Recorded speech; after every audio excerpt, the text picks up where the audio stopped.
I'll tell you what I heard from the Syrian people that I met with, Jake, walking down the streets in Aleppo, in Damascus, hearing from them. They expressed happiness and joy at seeing an American walking through their streets, but they expressed a question. They said, why is it that the United States, its allies and other countries are providing support, are providing arms to terrorist groups like al-Nusra, al-Qaeda, Arar al-Sham, ISIS, who are on the ground there raping, kidnapping, torturing, and killing the Syrian people, children, men, women, people of all ages. They asked me, why is the United States and its allies supporting these terrorist groups who are destroying Syria when it was al-Qaeda who attacked the United States on 9/11, not Syria? I didn't have an answer for them. Obviously, the United States government denies providing any sort of help to the terrorist groups that you're talking about. They say they provide help for the rebel groups. Tell us more about... The reality is, Jake, the reality is, and I'm glad you brought up that point, because this is an often talked about thing by people like Adam Kinzinger and others saying, well, we've got to support the moderate rebels. Every place that I went, every person that I spoke to, I asked this question to them. And without hesitation, they said, there are no moderate rebels. Who are these moderate rebels that people keep speaking of? Regardless of the name of these groups, the strongest fighting force on the ground in Syria is al-Nusra or al-Qaeda and ISIS. That is a fact. There's a number of different other groups.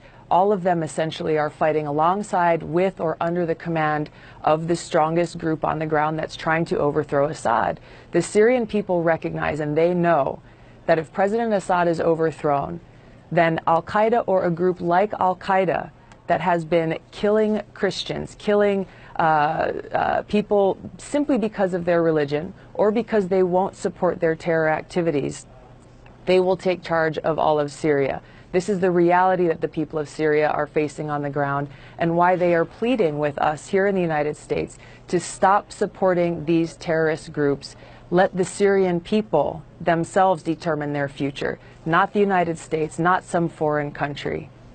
And we've been showing video of your trip, from your trip. In the minute we have left, tell us the most striking image you have from your visit to this war-torn region. Yeah, Jake, you know, the destruction is very real, both on the physical buildings and the things that people have gone through, looking into their eyes and hearing firsthand from a girl who is now 19, but who, when she was 14 years old, these rebels that people say we should continue supporting, they came and kidnapped her.